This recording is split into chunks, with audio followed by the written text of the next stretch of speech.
We're going to jump into the next article. And this article is, it came out on, let me see if I can find the date. Not too long ago, I think about 3 days ago.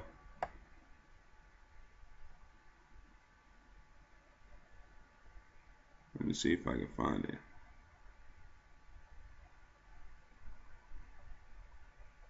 It came out about 2 or 3 days ago. And it says, why Russia is rebuilding its nuclear arsenal. I'm just going to read a little bit of this article and then get some scriptures and close out. It says, on Friday evening at the end of the final nuclear security summit on his tenure, President Barack Obama took a swipe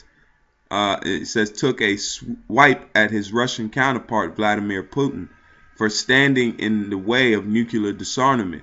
Obama's remark was pointed, calling out Putin by name, and it cast a rare bit of light on the personal clash between the two presidents on the issue that both of them see as central to their legacies, Slovakia.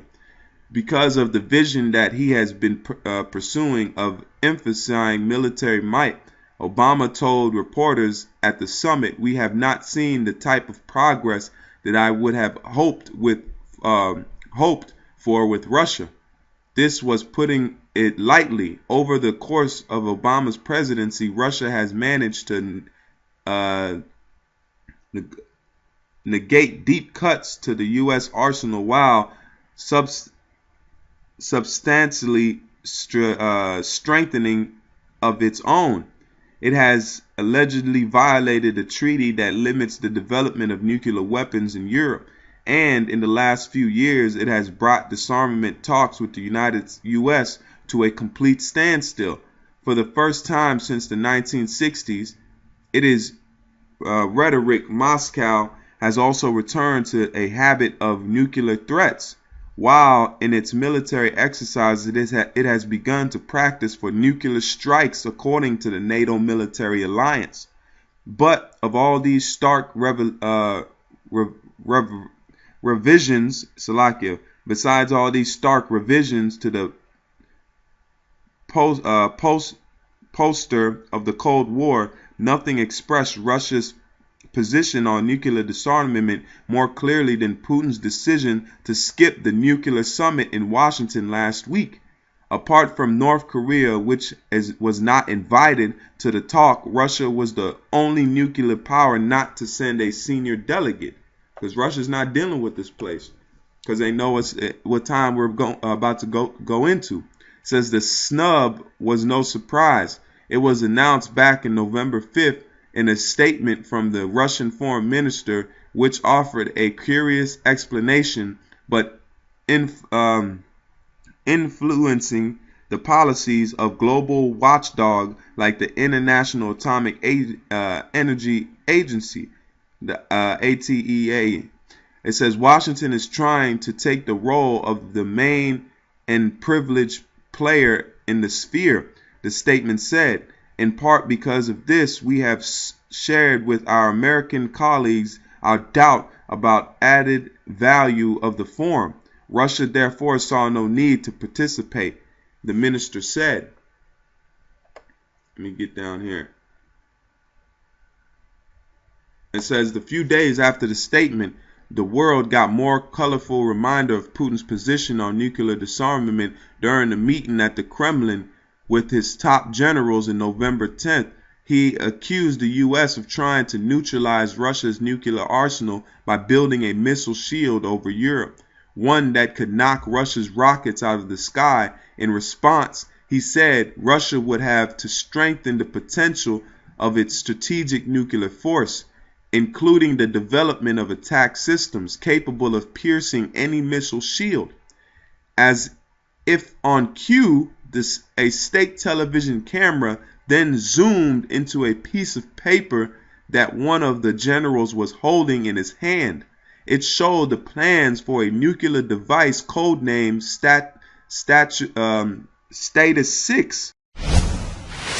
Russian mass media declassified plans of the Ministry of Defense by chance. The TV channels showed secret weapon which is under development. The video, which appeared to be scandalous afterwards, was dedicated to a common meeting where the development of military-industrial complex was discussed. However, due to revealed shots, the viewers learned about the concept and terms of development of State 6 system. The matter concerns an unmanned underwater vehicle with a powerful nuclear warhead. The project should be implemented by 2025. Dmitry Peskov, spokesman for the president, confirmed that some data really got into the shot and would be deleted. Complete with the court definition of its purpose to create an extensive zone of radioactive contamination along the enemy's coast, rendering it uninhabitable for a long time. Asked to comment on the following day, Putin's spokesman claimed the image was appeared in the nightly news by mistake, but the Kremlin's mouthpiece newspaper then followed up with details. The warhead inside State 6 is said would likely be covered in cobalt, an element which could guarantee the destruction of all living things once it irradiated this and scattered by nuclear explosion. All right, so this thing, hey man, this thing is getting all the way popping. All right, the hooks are in Russia's jaws, man. And then we're gonna jump right into these scripts. This is the book of Ezekiel 38 in verse 4. And I will put, it says, and I will turn thee back and put hooks into thy jaws, and I will bring thee forth, and all thy armies, horses and horsemen, all of them clothed with all sorts of armor, even a great company with buckler and shield, all of them handling, great company with buckler and shield, all of them handling swords. Persia and Ethiopia, Libya with them, and all of them, it says, all of them with shields and helmet. Okay, so the Most High is putting that hook in Russia's jaws and bringing them back to that old mentality of the Cold War. Because this thing is to bring forth, as he says, he has created the smith to bring forth the weapons of his indignation. This is the book of Isaiah 13 in verse 17. And it says, behold, I will stir up the Medes against them, which shall not regard silver, and as for gold, they shall not delight in it. Their bows also shall dash the young men to pieces, and they shall have no pity on the fruit of the womb. Their eyes shall not spare children. And this is, let me jump to Jeremiah. This is Jeremiah verse 50.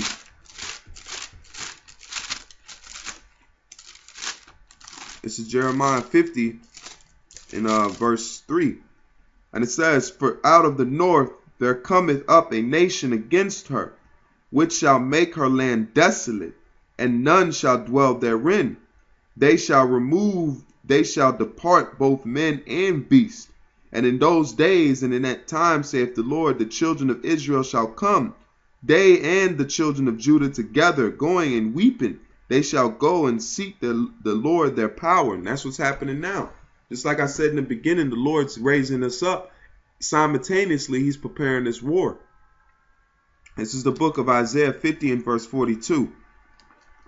And it says, they shall hold bows and lance. They are cruel and will not show mercy. Their voice shall roar like the sea, and they shall ride upon horses. Every one put in array like a man of battle against thee, O daughter of Babylon. See? Read it again. They shall hold bow and lance. They are cruel and will not show mercy. Their voice shall roar like the sea, and they shall ride upon horses, every one put in array like a man to the battle against thee, O daughter of Babylon. And this is the book of Jeremiah 51 and 11. And it says, make bright the arrows, gather the shields. The Lord has raised up the spirit of the king of the Medes, for his devices is against Babylon to destroy it, because it is the vengeance of the Lord, the vengeance of his temple. All right. So this is Yahweh Hashem Yahweh Shai's plan. Okay. And yes, we deal in prophecy. Alright? And these are the prophecies that are getting ready to come to pass. So with that, I'm going to give all praise to Yahweh, Ba'ashim Yahweh Shai. Barakatha Yahweh, Barakatha Yahweh Shai. And to you brothers out there, keep faith, man. Keep faith. Shalom.